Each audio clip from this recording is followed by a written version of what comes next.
네, 마지막 시간은 아리우스와 아리우스를 추종하는 그 세력 혹은 이단의 주장들 살펴보도록 하겠습니다. 우리가 중강의를 하면서 가끔씩 이렇게 이단을 배우는 기회가 있는데 어떤 분들은 이단을 왜 배우나 이렇게 생각하실 수도 있어요. 그런데 제가 자주 강조하지만은 이단은 교회 역사상 한 번도 사라지지 않았습니다.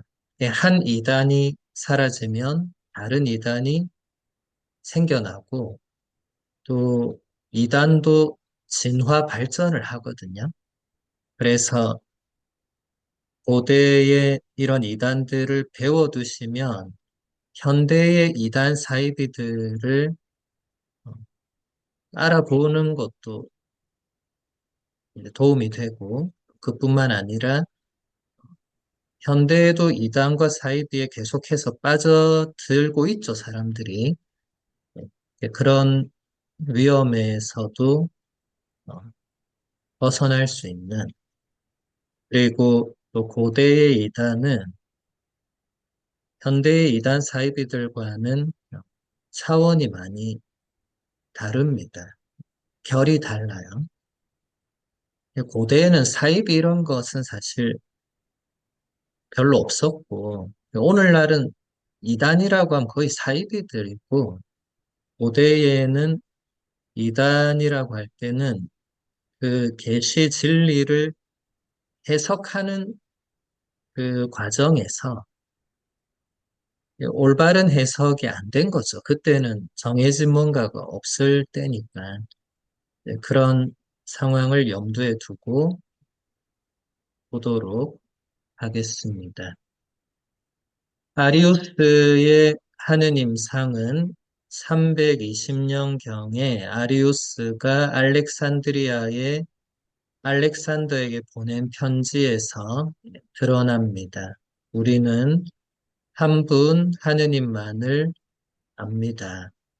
그분 홀로 창조되지 않았으며 홀로 영원하고 홀로 원천이 없고 홀로 참되고 홀로 불사성을 지니며 홀로 지혜롭고 홀로 선하며 홀로 통치하고 모든 이들의 심판관이며 정돈자이자 관리자이고 변화되지 않고 변경될 수 없으며 의롭고 선하고 율법과 예언서와 새 계약의 하느님으로서 외아드님을 영원한 시간 이전에 낳았습니다. 일단 이 편지 첫 부분을 보면 하느님의 그 고유한 속성, 그러니까 성부 하느님의 그 밑줄 친 부분들이 다 이제 아리우스가 강조하고 있는 부분인데 창조되지 않았고 영원하고 원천이 없고 참되고 불사성을 지니고 지혜롭고 선하고 통치하고 변화되지 않고 변경될 수 없고 이롭고 선하고 이제 이런 모든 것들을 성부만 지녔다는 거예요. 성부만. 그러니까 성자는 창조되었고 영원하지 않고 원천이 있고 이제 이런 식으로 나가는 거죠. 이건 심각한 이제 오류가 거기 이제 들어 있는데 계속 다음 본문을 보도록 하겠습니다. 이 아들을 통해서 하느님은 에온들과 우주를 창조했습니다. 하느님은 외관상으로만 아들을 낳은 것이 아니라 참으로 존재하는 분으로 자신의 의지를 지닌 분으로 변화될 수 없고 변경될 수 없는 분으로 하느님의 완전한 피조물로 하지만 여느 피조물 중에 하나가 아닌 분으로 아들을 낳았습니다. 즉, 그 아들은 낳음 받은 것들 중 하나와 같지 않습니다. 네, 아리우스는 그 하느님의 유일성을 강조하는 것을 이제 넘어서서 이제 아드님이 이제 창조의 중개자, 도구가 되는데 이게 이 고대 철학을 이제 전혀 이제 배우지 못한 상황에서는 이제 이런 내용들이 좀 이해하기 어려울 수 있는데 이제 고대 철학에서 이런 내용들이 이제 연결이 되는 부분이 있어요. 그러니까 아리우스는 가장 크게 오류를 저지른 것은 철학의 도식에 성자 예수님을 또 삼위일체의 신비를 창조의 그 모든 과정을 철학의 도식에 끼워 맞추려고 했던 그게 결정적인 오류였습니다. 철학이 참된 진리가 그 안에 있을 수 있겠지만 철학의 도식에 하느님을 끼워 맞추는 그 자체는 그게 안 맞죠, 그죠? 하느님을 인간의 철학 체계로 다 이해하려는 그 시도 자체가 불가능하죠.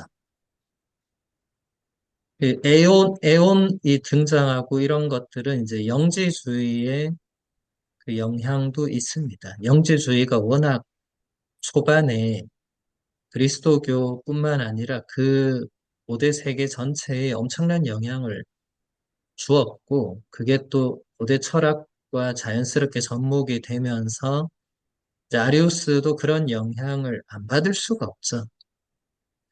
그러면서 이 여기도 나오지만 예수님은 이제 완전한 피조물의 수준으로 전락을 하게 됩니다.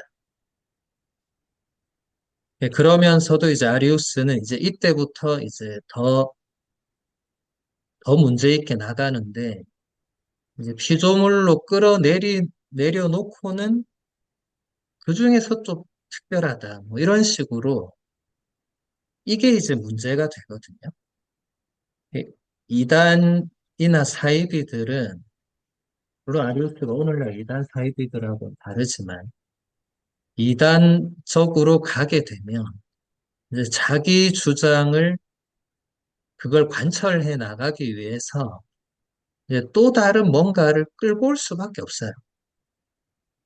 그러니까 피조물로 내렸는데 그냥 내려놓으면 반발이 심할 거 아니에요? 그러니까 그걸 또 이제 그냥 그런 피조물은 아니고 하면서 자꾸 뭔가를 이제 만들어 나가는 거죠. 예, 고대와 오늘날의 차이는 오늘날 사이비들은 그런 걸 의도적으로 그렇게 뭔가를 만들어 나가고 좀 사람들을 끌어들이기 위해서 그런 목적이 있다면 고대에는 그 사람들을 끌어들이는 목적은 아니고 이제 뭔가 본인들이 주장하고 생각하는 것을 밀고 나가기 위한 과정에서 이런 모습들이 보입니다. 그때부터는 이제 자기들도 결국은 어디서도 찾을 수 없는 내용을 본인들이 주장할 수밖에 없게 되죠. 근데 결국은 그렇게 자가당착이나 모순으로 빠져들 수밖에 없는 오류를 범할 수밖에 없게 되는 겁니다. 그 다음 본문 보겠습니다. 그러나 이는 성부로부터 나온 분을 발출로 여기는 발렌티노의 주장과 다르며 낳음 받은 이를 아버지와 동일 본질의 부분으로 소개하는 많이 교도들의 주장과도 다르며 단자를 나누고 이를 성부 성자로 부른 사벨리우스의 주장과도 다릅니다. 우리는 다음과 같이 말합니다. 그분은 하느님의 의지를 통하여 시간과 에온들 이전에 창조되었고 성부로부터 생명을 얻고 영광을 받았습니다. 이로써 성부는 그분과 함께 존재합니다. 왜냐하면 성부는 자신을 포기하지 않으셨기 때문입니다. 아리우스는 발렌티노 이 영지주의의 대표자죠. 또 마니교 그 당시 유행하던 그런 종교였고 또 사벨리우스도 이제 이단이었는데 그런 부류하고 자기는 차원이 다르다. 그런 주장을 하면서 그분은 이제 예수 그리스도죠. 하느님의 의지를 통해서 시간과 에온들 이전에 창조되었다. 그리고 성부로부터 생명을 얻고 영광을 받았고 그렇게 해서 성부는 그분과 함께 존재한다. 왜냐하면 성부는 자신을 포기하지 않았기 때문이다. 이 내용이 이제 아리우스의 성경 해석이라고 보면 되겠죠. 요한복음 1장의 그 로고스를 나름대로 해석한 거죠. 또 구약의 그 지혜서에 나오는 그 하느님의 지혜를 나름대로 해석을 한 건데 사실 이것도 개인의 주장이죠. 시간과 에온 이전에 창조되었다고 본인이 이제 주장을 하는 거죠. 이제 그 영혼으로부터 성부로부터 성자께서 낳으심을 받는 이것에 대해서 이제 영지주의는 이것을 이제 발출 여기 잘 나오고 있잖아요. 또 이제 많이 교도들은 또 예수님과 이 하느님이 이제 본질적으로 같은 뭐 이런 것들을 다 나름대로 아리우스도 연구를 한 거예요. 그리고 또 동일하신 한 분 성부 하느님이 성자의 모습으로 나타나고 성령으로 모습으로 나타나고 하는 그런 양태론, 그 다양한 형태의 모습으로 나타났다. 그 대표자가 이제 사벨리우스라는 인물인데, 이제 이런 것들하고도 다르다라고 하면서 이제 본인 나름의 주장을 하고 있죠. 시간과 에온들 이전에 이제 예수님이 창조되었다. 창조되었다라는 이 표현은 이제 아리우스가 가장 결정적으로 이단에 빠지게 한 그 표현 중에 하나거든요. 성자가 창조되었느냐 아니면 영원으로부터 하느님에게서 나오셨느냐. 지금 우리는 교회의 공식 가르침과 표현을 알고 있기 때문에 이런 것들이 큰 문제가 되지 않지만 그런 공식적인 교리가 없을 때는 이 영원으로부터 성부 하느님에게서 성자가 나올 때 이게 발출이냐, 나음이냐, 창조냐 표현이 다를 수 있겠죠. 안타깝게도 사실은 같은 한 뭔가 신비를 두고 단어를 다르게 사용한 건데 그 한 단어의 차이가 이제 교리의 결정적인 또 차이를 만들어낼 수밖에 없죠.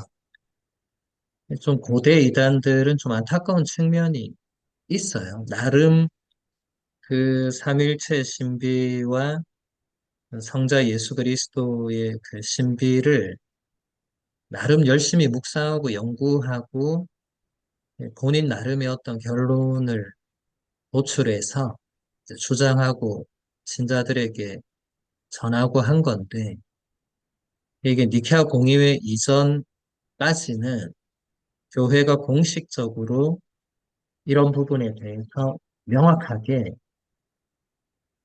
이것이 우리의 핵심 믿을 교리다 이런 식으로 결정한 게 없기 때문에 그래서 이런 여러 주장들이 발생할 수밖에 없었습니다.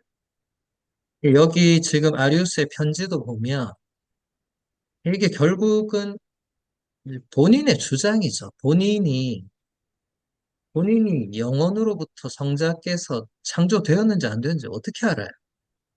모르죠. 그 본인도 성경을 이제 그 성경 구절 말씀을 해설을 하고 또 본인이 이전에 이런 여러 다른 주장을 하는 종교나 학설이나 그런 걸 보고 또 철학적인 도식을 바탕으로 그걸 만들어내는 거죠. 이게 그 당시에는 아리우스도 사제였고 또 그냥 사제도 아니고 매우 강론과 설교로 유명한 사제였기 때문에 본인은 본인 나름대로 본인이 이렇게 연구한 결론이 맞다고 생각할 수 있었을 거예요. 제 생각에는. 왜냐면 뭐 정해진 게 없었으니까. 그런데 이제 이게 결국은 신자들에게 이런 내용들이 강론을 통해서 이제 신자들에게 들려졌을 때 신자들이 이걸 들으면서 이게 뭔가 이상하다고 느낀 거죠. 왜 예수님에 대해서 저 사제가 저런 주장을 하는가. 지금 여러분들은 그때 신자들처럼 받아들이지는 않겠지만은 그때 신자들은 사실 이게 대혼란이 올 수밖에 없었습니다. 성자를 창조된 피조물로 끌어내리고 이런 식으로 막 설명을 할 때 사실 신자들 입장에서는 반박은 하기 어렵죠. 왜냐하면 아리우스처럼 공부를 할 수가 없잖아요. 아리우스가 굉장히 똑똑한 사람이었거든요. 근데 그러다 보니까 반박하기는 어렵지만 이건 뭔가 아니다라는 그런 느낌을 받을 수밖에 없죠. 이런 게 지금 우리가 공식적으로는 이제 교회의 신앙 감각이라고 표현하는 이제 일반 이제 우리 평범한 신자들도 본인 안에 그 성령께서 세례성사 때 성령께서 주신 그 은사와 선물이 있죠. 견진을 통해서 더 견고하게 된 그 나름의 신앙 감각이라는 게 있거든요. 그 이게 개개인은 잘 모를 수 있는데 그 개개인도 느낄 수 있거든요. 이게 신앙적으로 올바른가 올바르지 않은가 본인이 공식적으로 반박은 못하지만은 그래도 이게 뭔가 이 정통 교리와 신앙의 올바른 해석이 아니다라는 그런 느낌을 받는다는 거죠. 이건 말로 표현하기는 아주 어려운 건데, 이 대중신심들은 신자들의 신앙 감각을 통해서 발생하는데, 이게 결국은 이제 아리우스의 주장에 이게 반박의 근거가 되거든요. 물론 결정적인 것은 이제 니케아 공의회와 아타나시오 성인 또 여러 교구들이 아리우스의 주장을 반박하지만 그분들이 처음부터 이걸 어떻게 알겠어요? 신자들이 얘기를 하니까 알게 된 거죠. 신자들이 얘기를 들어보니까 아리우스가 뭔가 지금 잘못된 방향으로 예수님에 대해서 말하고 있다는 것을 느끼게, 이제 느낀다는 표현이 조금 애매한데, 알게 된 거죠. 그렇게 해서 네, 니케아 공의회까지 이어지게 되는 겁니다. 그 다음 본문 보겠습니다. 성부가 아들에게 당신이 창조되지 않은 채로 자신 안에 지니고 있는 모든 것을 유산으로 주었기 때문입니다. 즉, 성부는 모든 것의 원천입니다. 그래서 한 본질, 세 휘포스타시스가 있습니다. 하느님은 모든 것의 원인이고 홀로 아무런 원천도 지니지 않습니다. 그러나 성자는 성부로부터 시간과 무관하게 나음을 받았고 에온들 이전에 창조되고 마련되었지만 그분이 나기 전에는 존재하지 않았습니다. 네. 이제 이런 설명으로 들어가면 사실 아무도 여기에 대해서 반박을 하기가 어려워요, 사실은. 이게 굉장히 이 영혼 안에서 일어나는 일을 마리우스가 자기 나름대로 풀어내는 건데, 이제 겉으로 그냥 들어보면 다 맞는 얘기 같죠, 그죠? 근데 가장 결정적인 문장이 마지막 문장입니다. 성자 예수님은 이제 성부로부터 창조되기 전에는 존재하지 않았다. 그러니까 성자 예수님은 존재하지 않은 때가 있었다는 거예요. 이게 다리우스의 결정적인 착오인데 본인이 시간 안에 있는 존재다 보니까 영혼도 그런 식으로 이해를 할 수밖에 없었겠죠. 영혼에도 순차가 있다고 이해를 했겠죠. 근데 여러분 사실 영혼은 우리가 감지할 수 있거나 상상할 수 있는 차원이 아니죠.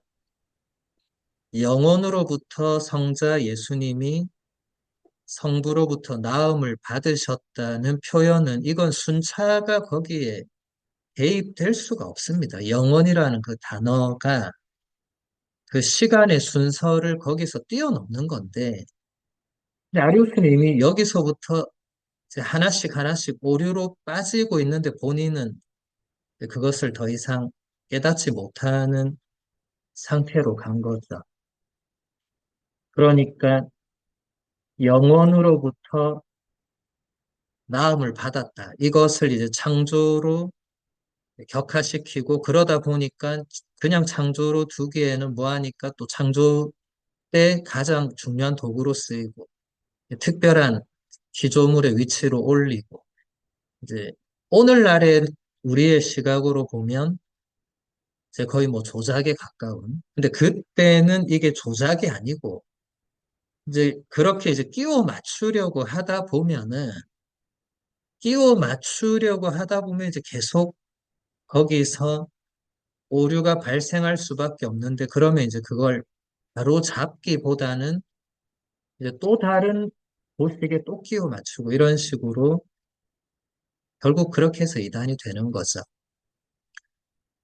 예수님이 성부의 나음을 받기 전에 존재하지 않았다고 사실 어떻게 인간이 그 말을 할 수 있습니까? 영원으로부터 계시는 상황을 그걸 어떻게 표현하죠? 그리고 요한복음 1장에서 보면 1장 1절에서 한 처음에 말씀이 계셨다고 분명히 나오잖아요. 말씀은 하느님과 함께 계셨고 말씀은 하느님이셨다는 성경 말씀이 있는데 그것을 지금 아리우스가 철학적인 어떤 도식으로 그 또 끼워 맞추면서 그 말씀, 그 로고스도 존재하지 않은 때가 있었다. 그러면 성경 말씀보다도 지금 본인의 주장이 더 위에 있는 거죠, 그죠? 성경 말씀은 한 처음에 말씀이 있었다고 분명히 말하잖아요. 그러면 이 한처음은 우리가 생각할 수 있는 한처음이 아닙니다. 이것은 영원으로부터 하느님이신 말씀이 계셨다는 거죠. 근데 그걸 아리우스는 그분이 나음을 받기 전에는 존재하지 않았다. 이것은 이미 심각한 오류를 본인도 범하고 있는 거죠. 그러니까 본인이 이걸 무슨 근거로 이런 주장을 할 수 있겠습니까? 또 온갖 근거를 갖다 대지만 이제 한번 이렇게 엇나가면 그 뒤부터는 모든 것이 다 계속 오류가 발생합니다. 이제 그 다음 본문 보겠습니다.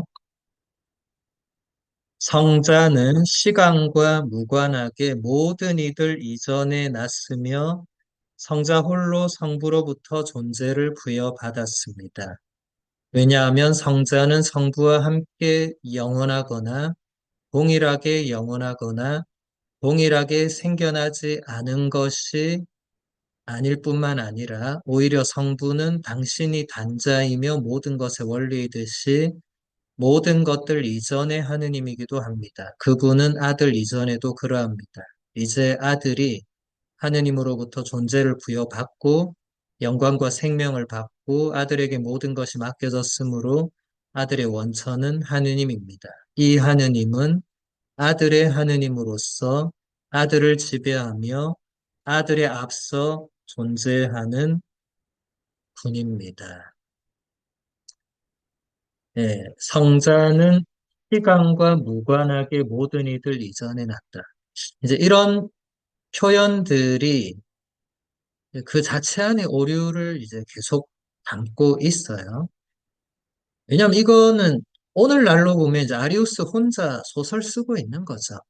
본인이 이렇게 탁탁탁 해놓고 가만 보니까 이게 그냥 또 이래 나가면 안 되니까 그 시간에서 또 뭔가 순차를 두는 거잖아요. 그 지금 영원의 관계인데 그 말이 안 되죠, 그렇죠?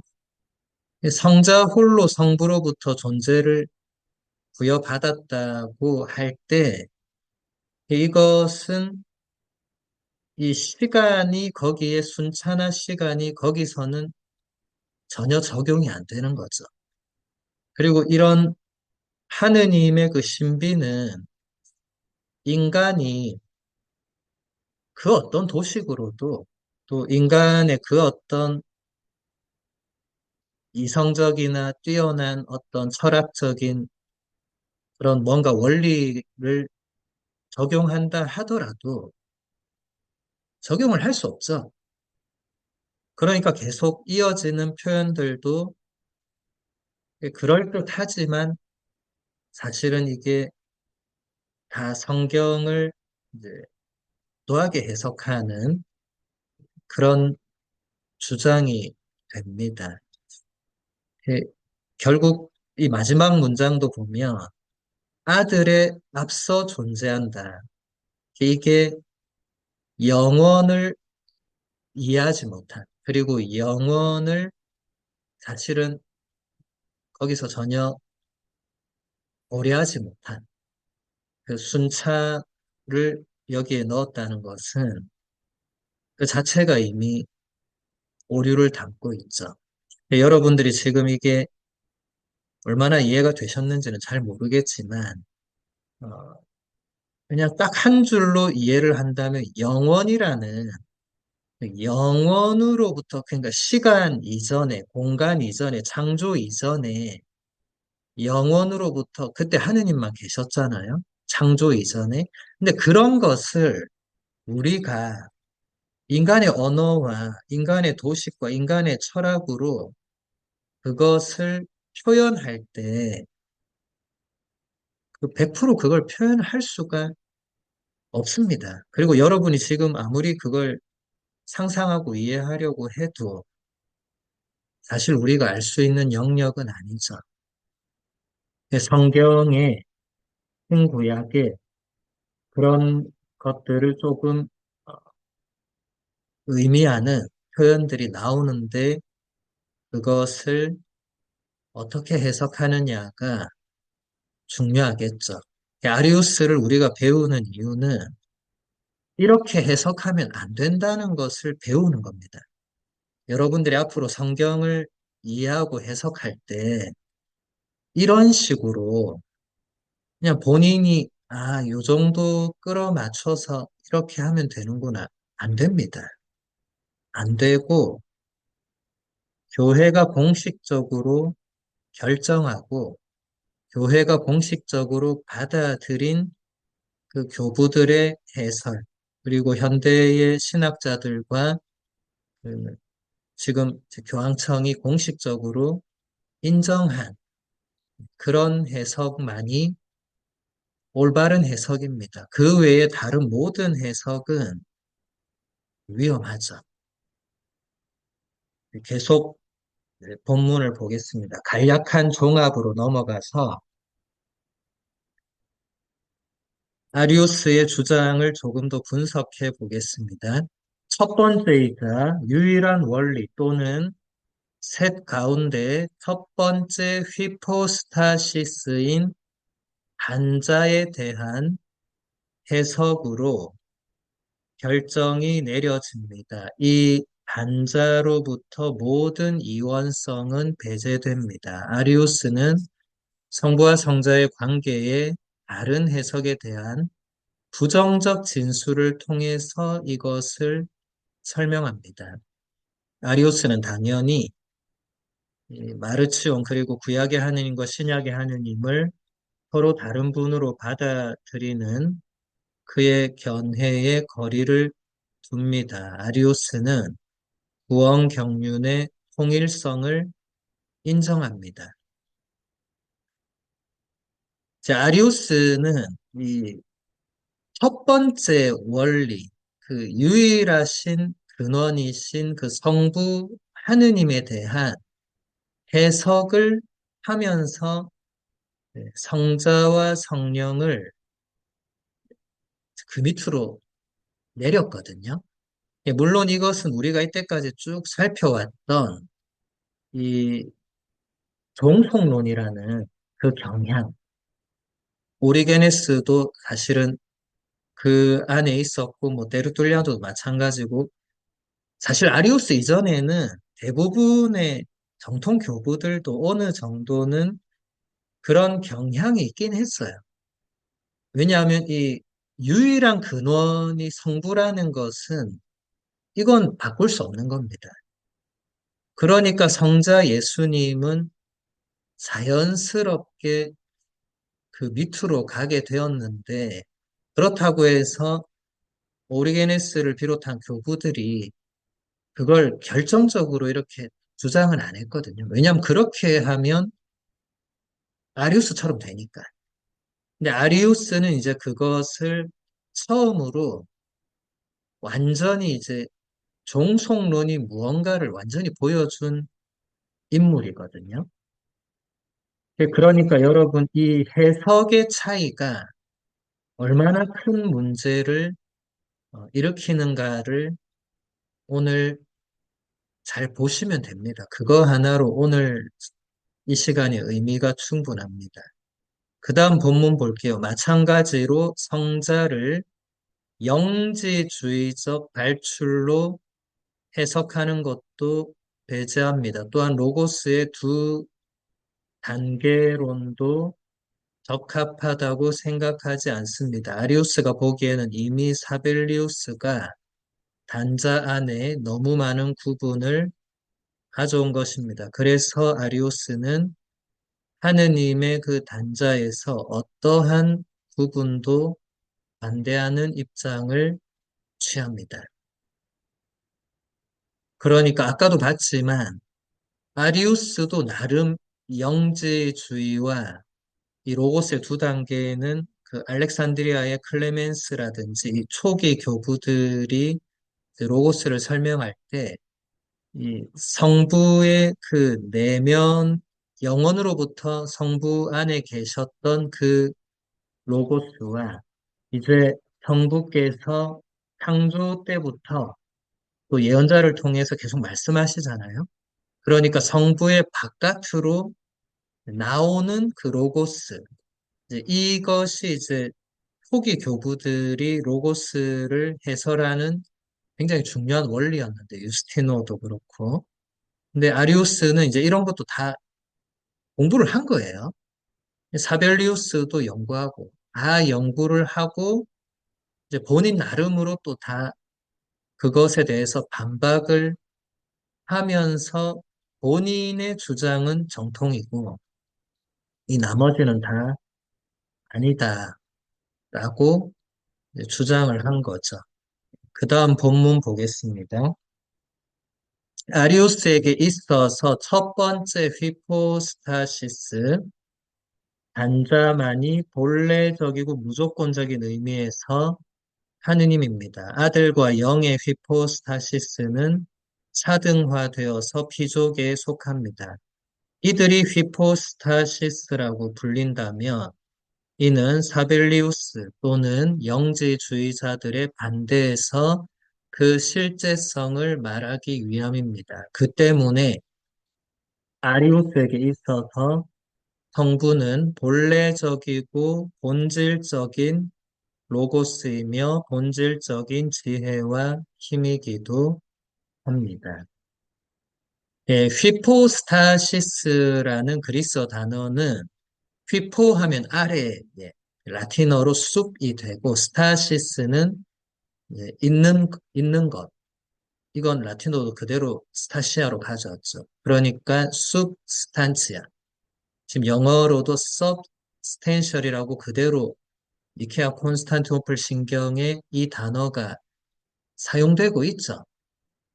근데 우리는 이제 이런 것들을 역사를 거쳐서 공식적으로 이제 어떤 의미로 사용되는지 알지만 이때까지만 하더라도 휘포스타시스라는 단어와 또 그리스 우시아란 단어, 프로소폰이라는 단어 이런 것들이 지금처럼 명확하게 적용되지 않던 때였습니다.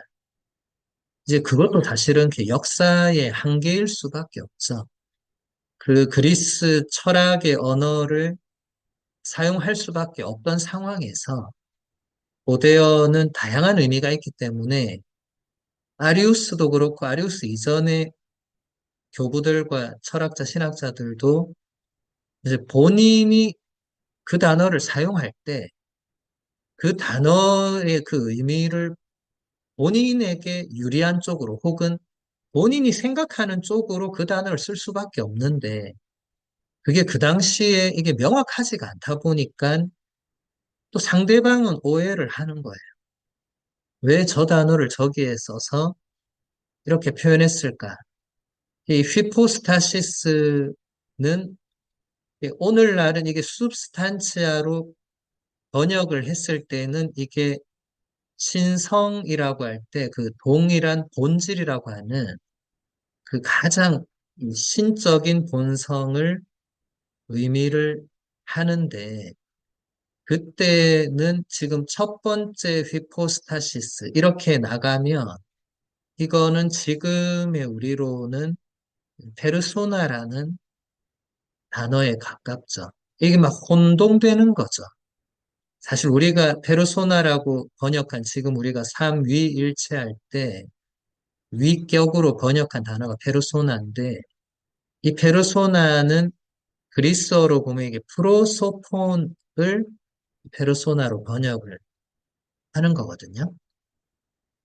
그러니까 이런 이제 역사의 한계도 있는데 어쨌든 중요한 것은 아리우스에게 있어서는 성부가 본래적이고 본질적인 로고스이고 지혜와 힘이다.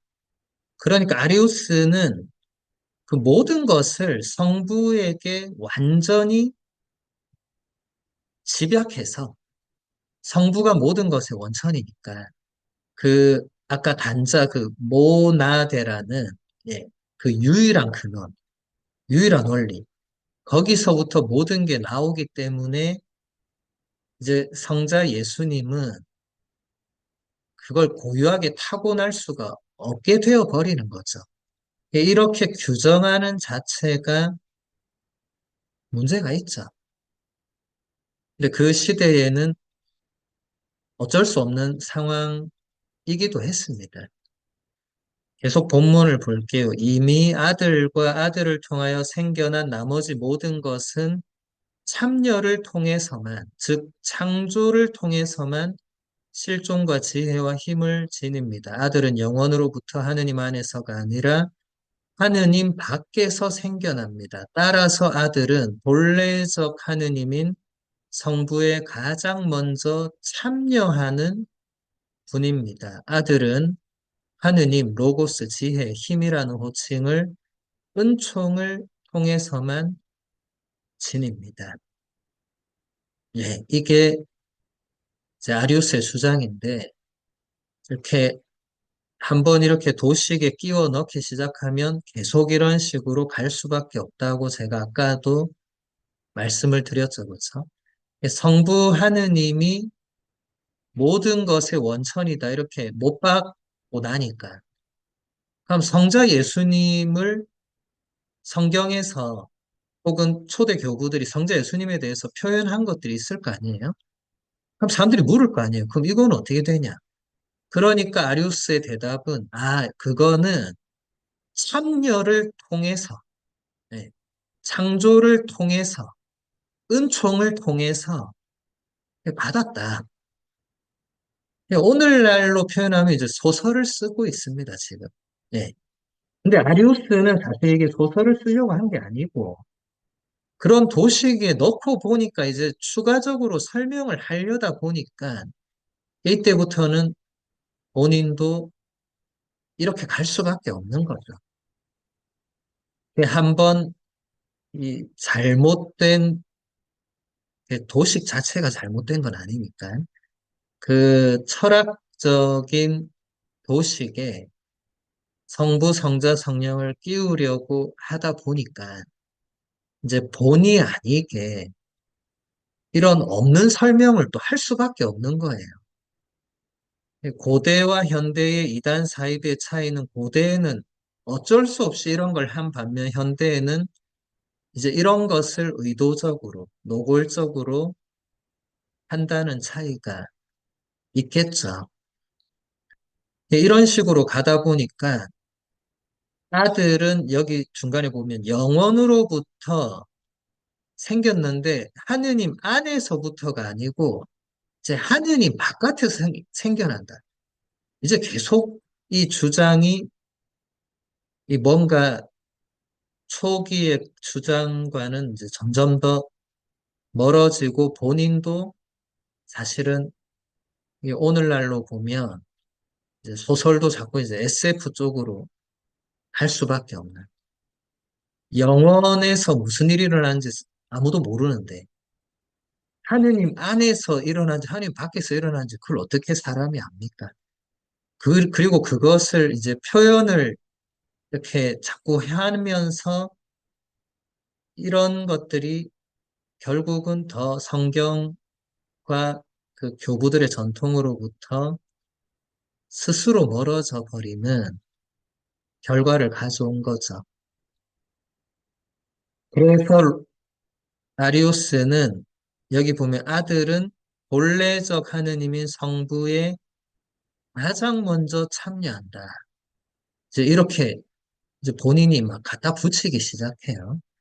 이런 것을 신자들이 들었을 때의 그 혼란은 지금 여러분들이 느끼는 혼란의 몇 배는 되겠죠. 그렇죠? 몇 배 이상은 되겠죠.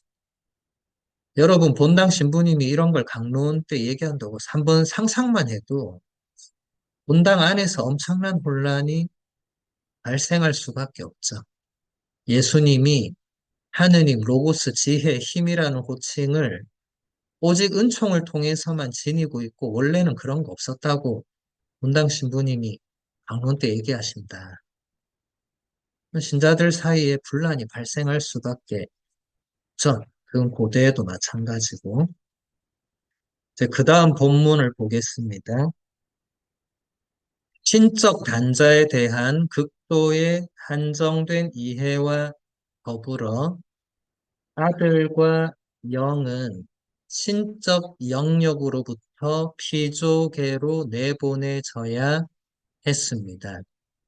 아들은 하느님이지만 참된 하느님은 아니고, 그래서 아들은 성부에게 낯선 분입니다. 아들은 성부와 유사하지 않습니다. 이와 같은 낯설음과 타자성으로부터 성부 자신이 아들에게 참으로 인식될 수 없다는 사실이 귀결됩니다. 아리우스는 이렇게 말합니다. 하느님이시기 때문에 하느님 자체는 누구에게도 형언될 수 없습니다. 아들에게 있어서도 성부는 형언할 수 없는 분이십니다. 왜냐하면 성부는 그분에게 있어서만 그분이시기 때문입니다. 즉, 성부는 발설될 수 없어서 아들은 하느님의 본질을 파악하는 어떤 진술도 알지 못합니다. 왜냐하면 아들에게 있어서는 자신 안에 있는 성부를 알아내는 것이 불가능하기 때문입니다.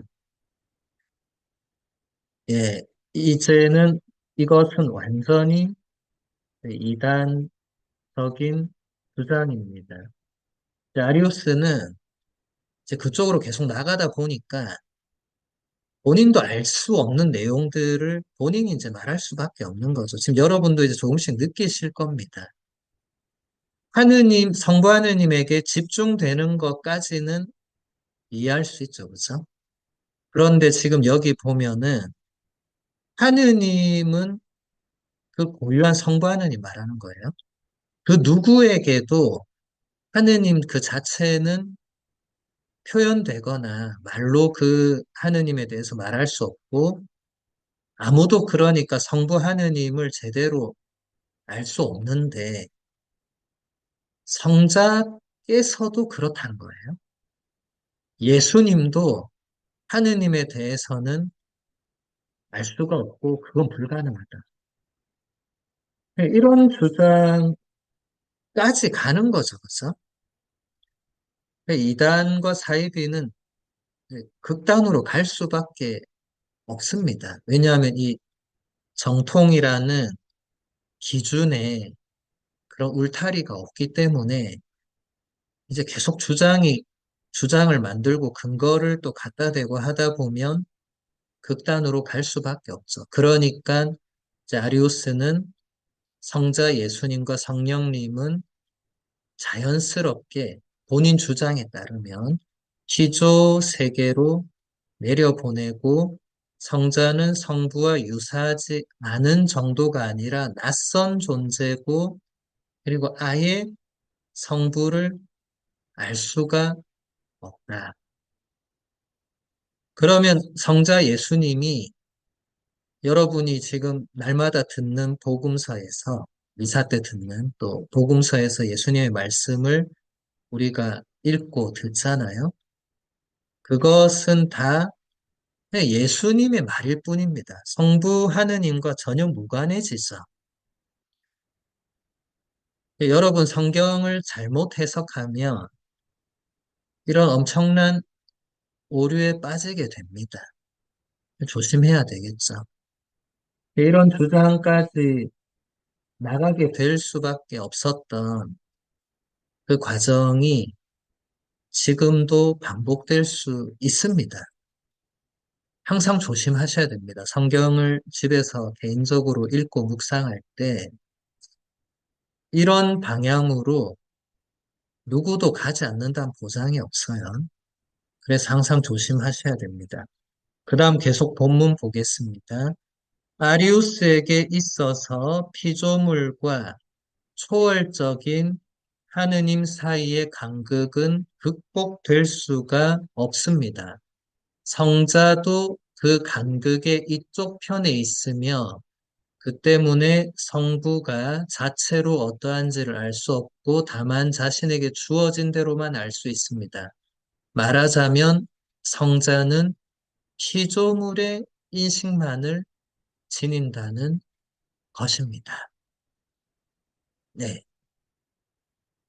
여러분, 복음서의 그 예수님께서 우리와 똑같은 인식만을 지니고 있다. 계속 심각한 주장을 하고 있죠. 아리우스는 또 이렇게 말합니다. 하느님이 늘 성부였던 것이 아니라 하느님이 홀로 있기에 아직 성부가 아니었던 시간이 있었습니다. 그런 다음 하느님은 성부가 되었습니다. 아들이 항상 있지는 않았습니다. 만물이 무로부터 이끌어졌고 모든 것은 피조물이고 작품이었기 때문에 하느님의 말씀조차도 무로부터 주해졌으며 말씀이 없었던 때가 있었습니다. 말씀은 출생 이전에는 없었지만 반면에 말씀은 창조의 시작이었습니다. 실제로 하느님이 홀로 있었으며 아직 로고스도 지혜도 지니지 않았습니다. 하느님이 우리를 창조하고자 했을 때야 비로소 하느님은 어떤 존재를 만들었고 이를 말씀, 지혜, 아들이라고 불렀습니다. 그것은 아들을 통해서 우리를 낳기 위해서였습니다. 네, 이제 아리우스는 성부 하느님에 대해서도 자기 마음대로 규정하는 오류를 범하고 있죠. 하느님이 늘 성부였던 게 아니다. 이런 것을 누가 규정하죠?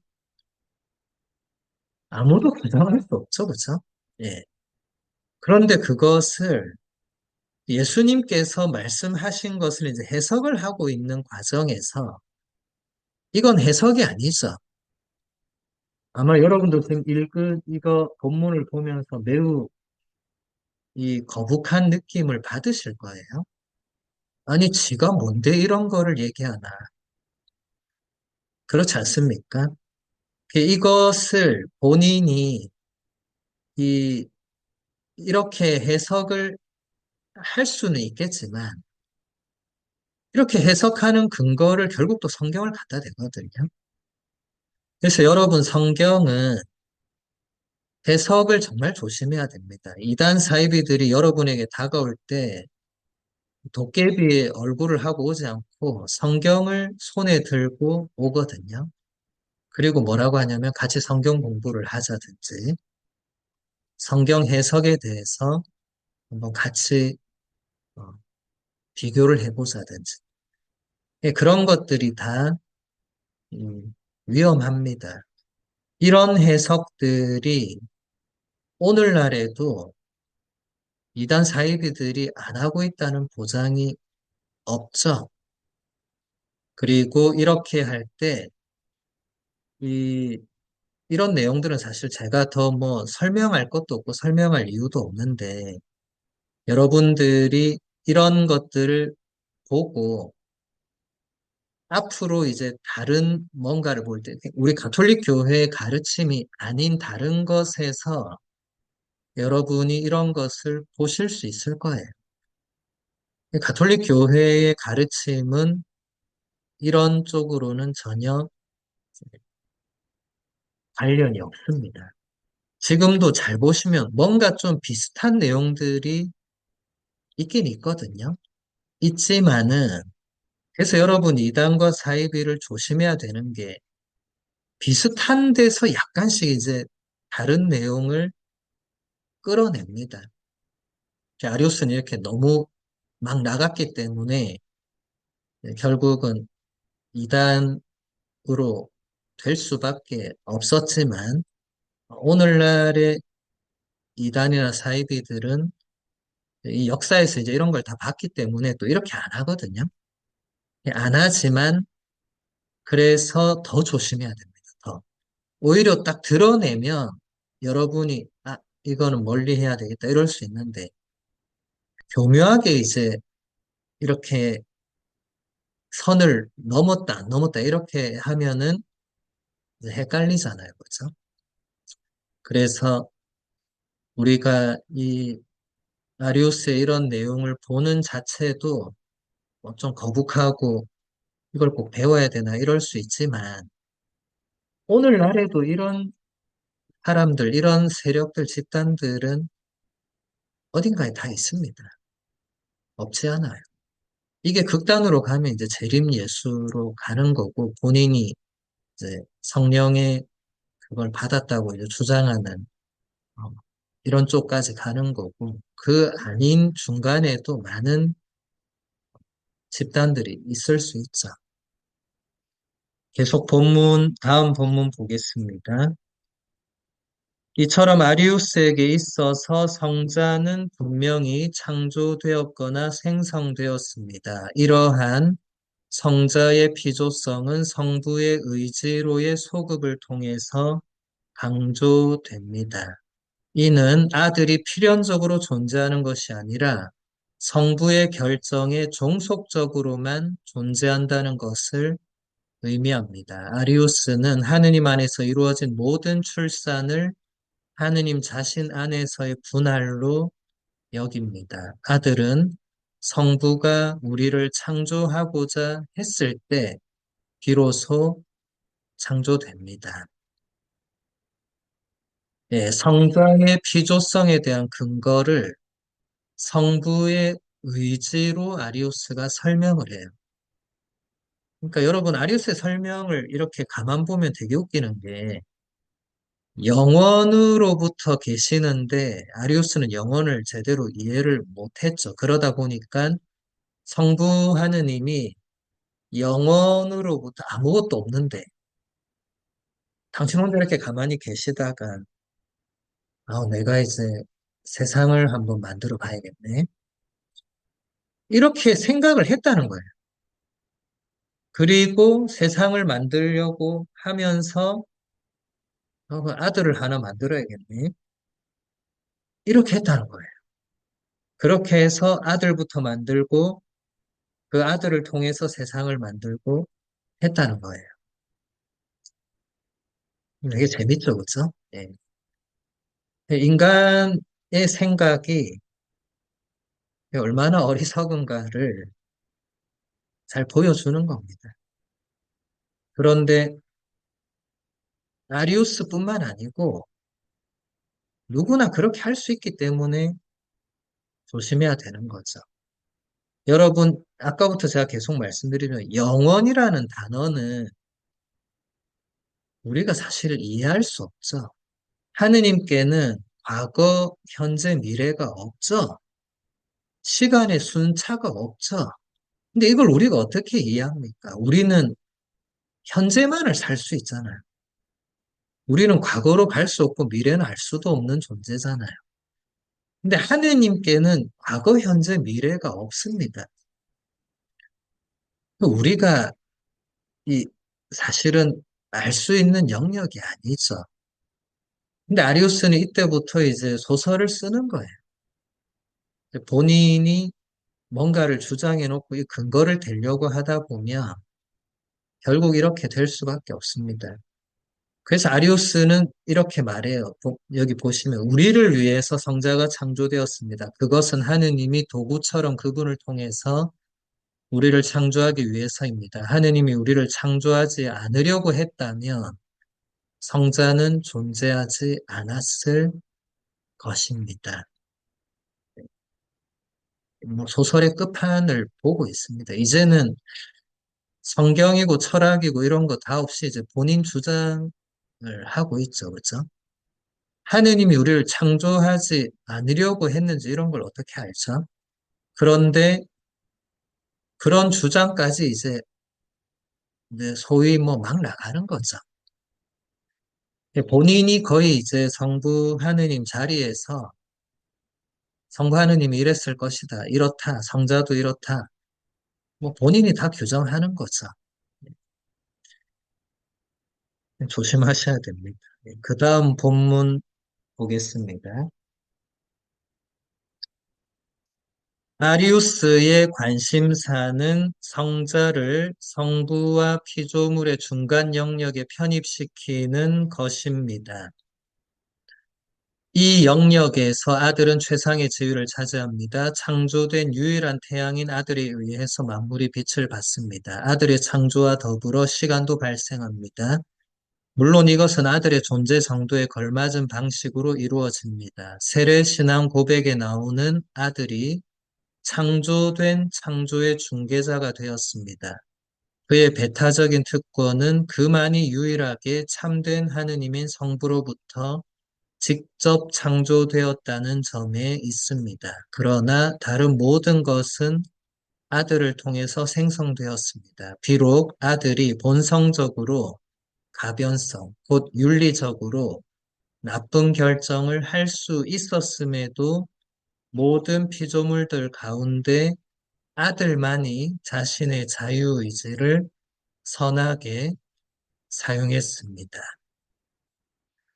네, 아리우스의 최대 관심사는 성자를 어떻게든지 성부 하느님과 피조물의 중간 영역에 집어넣는, 네, 이게 가장 중요했어요. 그러면 유일신도 안 건드리고 유일한 원리도 안 건드리고 그리고 삼위일체 하느님도 어느 정도 설명이 가능하다고 본 거죠. 이제 그러면서 계속 이제 본인의, 네, 주장을 만들어 나갑니다. 거의 영지주의와 본인이 다르다고 하지만은 제가 볼 때는 그냥 그 시대의 영지주의 정도로 생각이 됩니다. 영지주의자들도 이런 식으로 만들었거든요, 계속. 그 하느님의 창조부터 계속 뭔가를 막 만들어 나갔는데, 아리우스도 초반에는 본인은 전혀 영지주의 그런 거 아니라고 본인이 말했지만, 결국은 그 길을 이제 따라간 거죠. 지금 이런 내용들은 뭐 어디서 찾을 수 있는, 근거를 찾을 수 있는 게 아니에요. 결국 본인이 다 만드는 거죠. 그 피조물이라는 이 쪽으로 성자를 끌어내리는 이 첫 번째, 제가 자주 표현한 첫 단추가 잘못 끼워지면 나머지 단추들은 올바른 방향으로 갈 수가 없잖아요. 아리우스가 그걸 잘 보여주는데, 이제 성자를 피조물로 끌어내리고 나니까 그 뒤부터는 아무리 이렇게 설명을 하고 뭘 갖다 붙여도 다 오류가 생길 수밖에 없습니다. 왜냐하면 피조물로 내리니까 여기 마지막에 보세요. 그러니까 성자는 본성적으로 가변성, 변할 수 있는 거죠. 그러니까 윤리적으로 나쁜 결정도 할 수 있는 존재가 되는 거죠. 그런데 예수님은 그렇게 하지 않았다고 또 자기가 그냥 이렇게 주장을 하는 거예요. 참, 어, 우리가 예수님에 대해서 여러분이 복음서를 읽고 묵상할 때 아리우스 이런 주장을 잘 보시고 아리우스가 이런 주장을 할 만한 근거가 복음서에도 있거든요. 예수님의 말씀에도 그런 내용들이 직접적으로는 없지만, 아, 이렇게 해석을 할 수 있겠다라는 본문들이 있습니다. 그럴 때 여러분들이 조심하셔야 됩니다. 아, 이 부분에서 아리우스가 이런 해석으로 갈 수밖에 없었겠다. 예를 들어서 지금 이 내용만 볼 때 어떤 젊은이가 예수님을 찾아와서 선하신 스승님 이렇게 부르니까 예수님 뭐라고 하죠? 왜 나를 선하다고 하느냐? 이래요. 그러면서 선하신 분은 하느님 한 분밖에 없다. 그러면 이런 해석이 가능하다는 소리입니다. 아, 어떤 사람은 아리우스가 맞네. 예수님이 그렇게 말했으니까. 왜 나를 선하다고 하느냐 하면 우리의 생각은 어떻게 되죠? 예수님이 선하지 않을 수도 있네. 나쁜 결정을 할 수도 있네. 아리우스가 맞네. 이렇게 갈 수 있는 거죠. 여러분 조심하셔야 됩니다. 우리가 아리우스를 이렇게까지 배우는 이유는 그런 해석의 위험은 언제나 존재해요. 여러분 복음서는 여러분 마음대로 해석하면 안 되거든요. 정말 조심해야 됩니다. 자, 그 다음 아리우스의 신성 모독을 보겠습니다. 이것은 이제 아타나시오 성인이 그 당시에 이제 아리우스를 이제 반박한 우리 대표적인 교회의 대표자였는데, 아타나시오 성인의 교회 회의에 관한 편지에서 이 아리우스의 주장을 정리를 한 거거든요.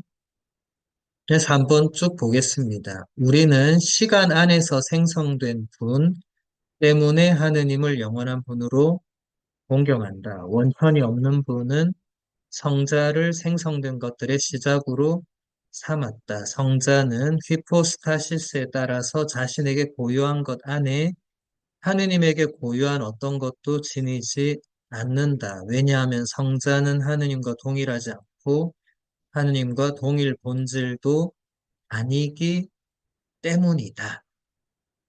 예, 일단 잠깐 멈춰서 이 본문에서 오히려 아타나시오 성인은 호모우쇼스라는 이 단어를 오히려 니케아 공의회의 신앙 고백문에 넣는데 이제 결정적 단어로 사용을 하거든요. 아리우스가 이렇게 주장했기 때문에 오히려 정통교회는 이 단어를 그대로 써서 성부 하느님과 성자 예수님은 호모우시오스다. 하느님과 본질이 같으시다. 라고 결정했고 지금의 니케아 콘스탄티노플 신경 그 신앙 고백문에도 성부 하느님은 성자 예수님과 어, 같은 본체이시다. 라고 신앙 고백을 하고 있습니다. 5번 하느님 자신은 아들을 통해서 있는 모든 이들에게 그리고 아들 자신에게도 비가시적이다. 6번 삼원체는 존재하지만 동일한 영광을 받지는 않는다. 왜냐하면 삼원체 휘포스타시스들이 서로 섞이지 않기 때문이다. 예, 6번 잠깐 멈춰서 아리우스가 성부, 성자, 성령이 동일한 영광을 받지 않는다고 했잖아요. 그래서 콘스탄티노플 공의회 381년에 열렸거든요. 여기서 그 교부들, 특히 카파도키아의 세 교부들이 이 공의회에서 결정적인 활동을 했는데 거기서 결정된 신앙 고백문에서 성령에 대한 고백에서 성령은 성부와 성자와 동일한 영광을 받는다고 신앙 고백문에 명시합니다. 그러니까 아리우스의 주장이 결국 신앙 고백문 형성에 중요한 역할을 한 거죠. 이단이지만. 그래서 여러분 우리가 이단을 봐야 되는 게 이단이 있었기 때문에 정통교회의 신앙 고백문이 그렇게 작성이 되었다는 것을 여기서 알 수가 있죠. 그 다음 7번 볼게요. 본질상 성부는 아들에게 알려져 있지 않다. 왜냐하면 성부는 원천 없이 존재하기 때문이다. 8번 아들이 존재하지 않는 한 하느님은 성부가 아니다. 9번 처음에는 아들이 존재하지 않았다. 하지만 아들은 성부의 의지를 통해서 존재하게 되었다. 10번 하느님은 아들에게 형언할 수 없는 분으로 존재한다. 11번 그 자체로 존재하는 성부를 알아내는 것이 아들에게는 불가능하다. 12번 아들 자신도 성부의 본질을 보지 못했다. 13번 왜냐하면 그는 아들로서 사실상 성부의 의지를 통해서만 존립하기 때문이다. 14번 시작이 있는 분이 시작이 없는 분을 있는 그대로 파악하고 이해할 수 없다는 것은 분명하다. 예. 자, 14번 보면은 아리우스가 성부는 시작이 있는 분, 그리고 아니죠. 성부는 시작이 없는 분, 그리고 성자는 시작이 있는 분으로 이제 규정을 했죠. 그죠? 이렇게 규정을 하는 순간부터 그 뒤에 나머지 모든 것이 이렇게 오류로 갈 수밖에 없는 거예요. 이게 이 시작이 있다, 없다. 이게 이제 태어났다, 태어나지 않았다. 이게 그리스어로는 전치사 하나, 알파벳 하나 차이거든요. 그러니까 시작이 있는 분 하면 이제 그리스어로 겐네토스, 그 태어나신 분, 나음을 받으신 분, 시작이 있는 분 다 같은 의미거든요. 그런데 성부는 거기서 그리스어 알파벳 알파가 붙으면서 아겐네토스. 아까 우리가 10번에서 하느님은 아들에게 형언할 수 없는 분 할 때 옆에 아레토스라고 돼 있죠. 그죠? 제가 그리스 알파벳을 안 쓰고 그냥 지금 현대 알파벳을 썼지만 여기서도 아레토스 할 때 이 아가 반대의 의미거든요. 예. 그래서 그냥 레토스 하면 이제 형언할 수 있다, 말할 수 있다, 표현할 수 있다고 아가 들어가면 그럴 수 없는. 그러니까 겐네토스와 아겐네토스라고 할 때 이 아겐네토스 하면 태어남이 없는 분, 시작이 없는 분, 영원한 분이죠. 그런데 성자는 이제 겐네토스니까 태어남이 있는 분, 시작이 있는 분, 이렇게 딱 규정을 하면서 이 성부와 성자를 급을 나누고 그러다 보니까 나머지 모든 이 지금 14가지로 간략하게 이렇게 아타나시오의 편지에서 발췌를 한 건데 아리우스가 이제 이런 식으로 성자 예수님에 대한 오류를 이렇게 범하게 되었고 이것은 이제 그 당시 로마 제국을 콘스탄티누스 황제가 겨우 통일시켜 놨는데 겨우 통일시키고 얼마 안 돼서 아리우스가 이런 주장을 하기 시작했거든요. 그러니까 이게 통일시킨 제국 전체를 아리우스가 오히려 이제 제국을 분열시키는 콘스탄티누스 황제 지금 이제 시간이 없어 못 보겠지만 여러분들이 나머지 콘스탄티누스 황제를 읽어보시면 이 황제는 신앙과 교리적 측면에서 이걸 접근하지 않았거든요. 이 황제의 관심은 본인이 애써 통일시킨 로마 제국을 아리우스 때문에 분열이 될 것 같으니까 그 정도로 상황은 심각했다는 거예요. 그러니까 이제 콘스탄티누스 황제가 325년에 니케아에 왜 그랬냐면 니케아에 자기 별장이 있었어요. 그 별장에 그 당시 주교님들을 다 부르고 아리우스도 부르고 아타나시오 성인은 그때 부재여서 이제 모시던 주교님을 따라가고 이제 그렇게 해서 공의회가 열려가지고 이제 아리우스를 이단으로 단죄하고 파문하게 됩니다.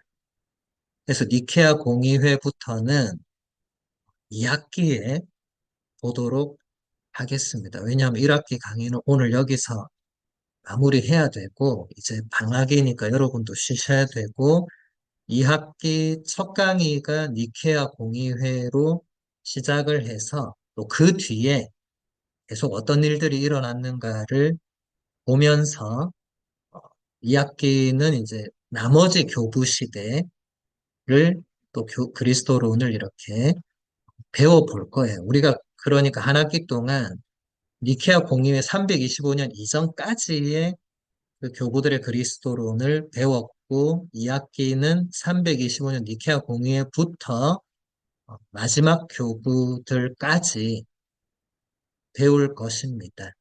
그래서 2학기도 많은 수강을 바라고 오늘 이제 강의는 여기서 마무리하고 한 학기 수고 많으셨고요.